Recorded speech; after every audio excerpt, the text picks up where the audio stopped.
কোরআন বাংলা পড়েন, পড়েন না? বাংলা উচ্চারণ করে কোরআন পড়া হারাম।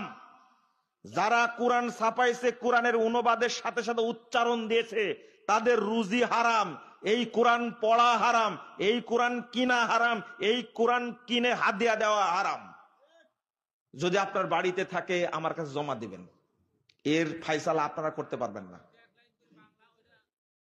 হ্যাঁ, শোনেন, ভালো করে শোনেন।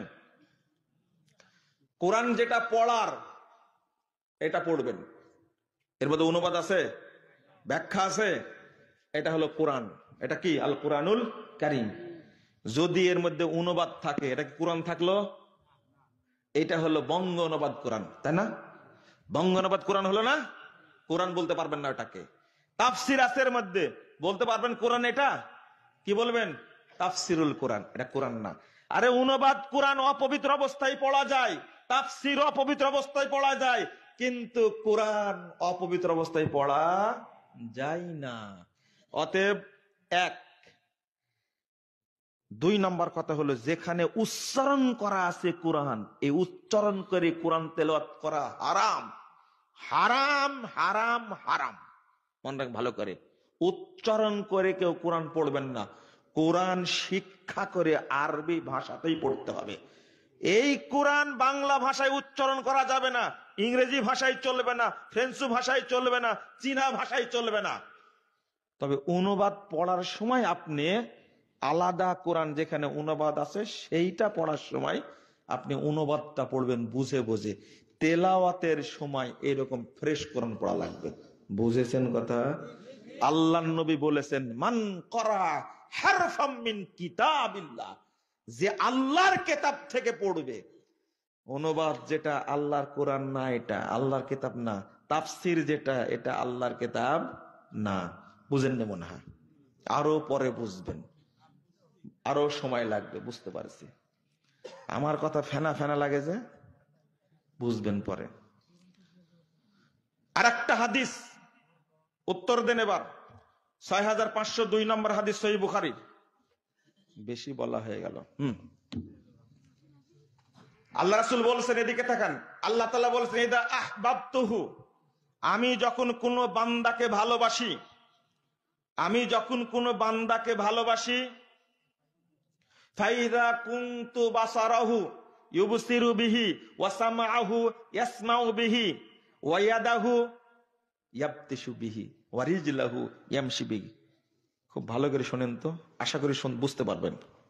আল্লাহ বলছেন, আমি যখন কোনো বান্দাকে ভালোবাসি তখন আমি তার কান হয়ে যাই, সে কান দিয়ে সে শোনে।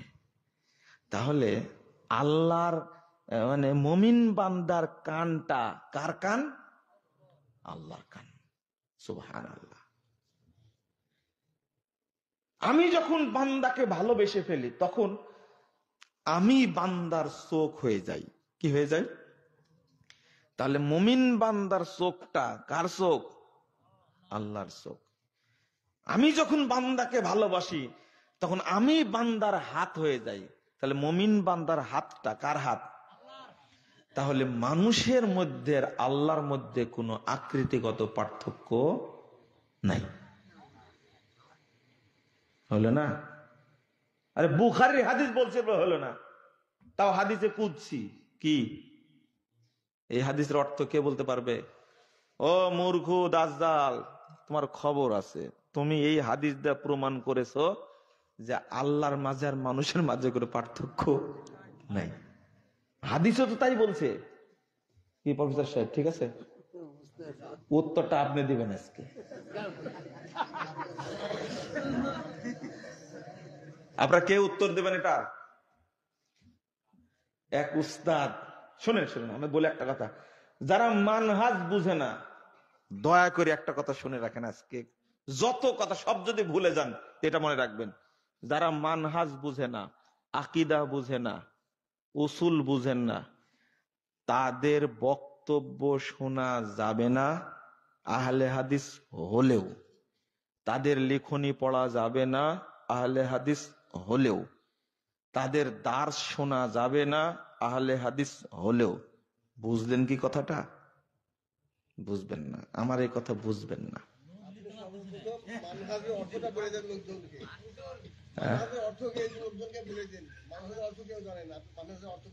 ও জানে না কেউ? যেগুলো বলতেছি এটা জানেন তো, যেগুলো বলছি এটা বুঝছেন তো? এটাই হলো মানহাজ। মানহাজ মানে যেভাবে আল্লাহ রাসূল সাহাবীরা বুঝতেন ওইভাবেই বুঝা। আর মানহাজ মানে নীতি। কি নীতি? মানহাজুস সালাফ, সালাফদের নীতি। সালাফ কারা?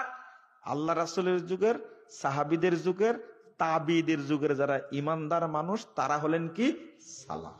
আল্লাহ রাসূল বলছেন যে শাব্দিক অর্থ দিয়ে কি বুঝবেন আপনারা?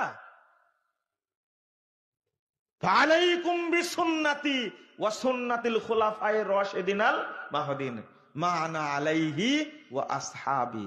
পড়ছেন হাদিস কোন শুনেছেন? ওই পথটাই জান্নাতের পথ, যে পথে আমি এবং আমার সাহাবীরা আছে সেটাই জান্নাতি পথ। শুধু পথে বুঝলেন, বুঝলেন না। এই বুঝটাই হলো সালাফদের মূলনীতি বা নীতি। মনে থাকবে।